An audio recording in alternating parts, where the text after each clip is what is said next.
అరే మామ, ఇప్పుడే నాగబంధం షో కంప్లీట్ చేసుకొచ్చా. సినిమా రివ్యూ స్టార్ట్ చేయకముందు నేను ఒక మాట చెప్పాలనుకుంటున్నాను. Thanks to team నాగబంధం.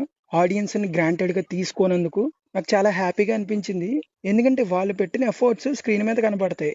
వాళ్ళు పెట్టిన ఎఫర్ట్ స్క్రీన్ మీద కనబడతాయంటే ఏ సినిమా కన్నా కామనే కదరా అది. అవును, కానీ ఈ సినిమా గురించి స్పెషల్ గా మాట్లాడాలి. మామ, ఈ సినిమా బడ్జెట్ 100 కోట్లు. 100 కోట్లలో ఆ రేంజ్ సినిమా చూపించారంటే టెక్నికల్ గా హ్యాట్స్ ఆఫ్ చెప్పాలి. విజువల్స్ ఉంటాయి మామ, చాలా బాగుంటాయి. నువ్వు టీం ఇచ్చిన ఇంటర్వ్యూలో చూసుకుంటే వాళ్ళు ఈ సినిమా కోసం టెంపుల్ ని నిర్మించారు, విగ్రహాన్ని తయారు చేయించారు. కానీ చాలా చోట్ల వీళ్ళు ఎక్కడికక్కడ కాస్ట్ కటింగ్ చేసుకుని బడ్జెట్ తగ్గించుకుంటూ ఈ రేంజ్ అవుట్పుట్ డెలివర్ చేశారంటే ఊరికూరికే డబ్బులు వేసేస్తున్నారు మామ స్టార్ హీరో సినిమాలకి. కానీ ఈ నాగబంధన్ సినిమా మాత్రం దీనికి ఎగ్జాంపుల్ సెట్ చేస్తుంది అనిపిస్తుంది నాకు. ఆడియన్స్ ఎలా రిసీవ్ చేసుకుంటారు అన్నది పక్కన పెట్టు, కానీ ఎకానమీ పరంగా మాత్రం స్టాండర్డ్ సెట్ చేస్తుంది ఈ సినిమా. మామ, నువ్వు చెప్పినట్టు సినిమా కోసం వీళ్ళు సెటిల్ చేశారు, విగ్రహాన్ని నిర్మించారు ఇదంతా అన్నావు. సినిమాకి నిజంగా అదంతా యాప్ట్ అనిపించిందా? చాలా చాలా చాలా కీ ఈ సినిమాకి ఆ విగ్రహం అనేది, ఆ ఆలయం అనేది కీ కాబట్టి సినిమా కోసం అంత స్పెషల్ గా చేపించారు. ఆ సీన్స్ ఏవైతే ఉంటాయో 2 కళ్ళు చాలవు. స్వామి విగ్రహం ఉంటది మామ, ఎక్కడికి వెళ్ళిపోయిన గూస్ బంప్స్ వచ్చినాయి మామ నాకైతే. ఆ సీన్స్ లిటరల్లీ ఒక 10 నిమిషాలు ఉంటది ఆ ఎపిసోడ్, టెంపుల్ ఎపిసోడ్.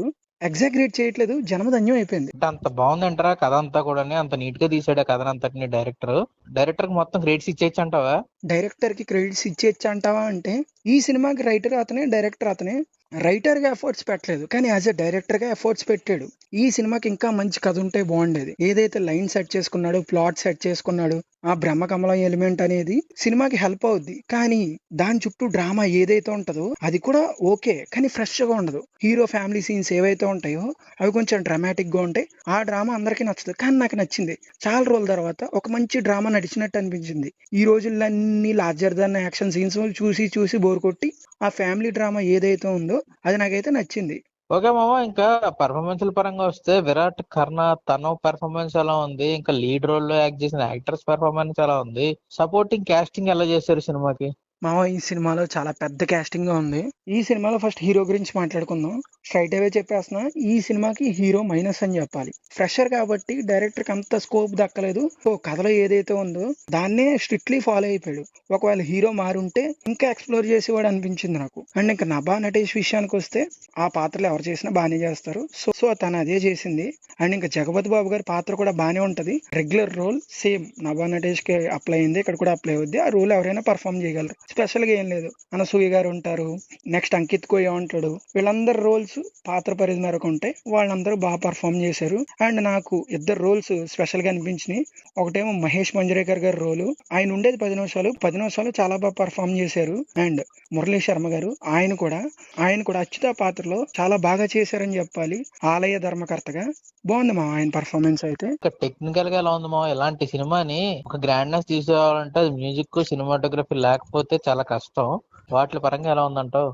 ఈ సినిమా టెక్నికాలిటీస్ గురించి మాట్లాడేటప్పుడు ప్రొడక్షన్ వాల్యూస్ తో కూడా కలిపి మాట్లాడేద్దాం. ఆల్రెడీ ఫస్టే చెప్పాను, ఈ సినిమాని చాలా ప్రీ ప్లాన్డ్ గా, ప్రీ విజువలైజేషన్ గట్టిగా చేసుకుని మరి రంగంలోకి దిగారు కాబట్టి ఇంత మంచి ఫీట్ అచీవ్ చేయగలిగారు. Special credits to Abhishek Nama. ఆయన ఈ సినిమాకి డైరెక్టరే కాదు, విఎఫ్ఎక్స్ డైరెక్షన్ కూడా ఆయనదే. సో ఆయన విజనే మన స్క్రీన్ మీద కనబడింది.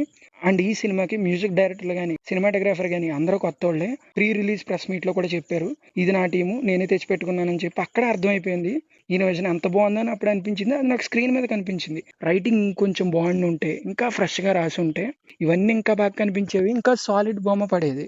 ఒక విషయం చెప్పాలి మా, ఫస్ట్ హాఫ్ బాగుంటది. సాంగ్స్ మధ్యలో ఫ్లో డిస్టర్బ్ చేస్తాయి, కానీ ఓవరాల్ గా ఫస్ట్ హాఫ్ చాలా బాగుంటది. ఫ్రెష్నెస్ లేకపోయినా ఎంగేజ్ చేస్తుంది. కానీ సెకండ్ హాఫ్ కి వచ్చేసరికి వైలెన్స్ ఫోర్స్డ్ గా అనిపిస్తుంది. అంత వైలెన్స్ అవసరం లేదేమో, అంతలా డిస్టర్బ్ చేయాల్సిన అవసరం లేదేమో అనిపించింది. అవి కొంచెం బెటర్ గా డీల్ చేసి ఉంటే చాలా బాగుండేది.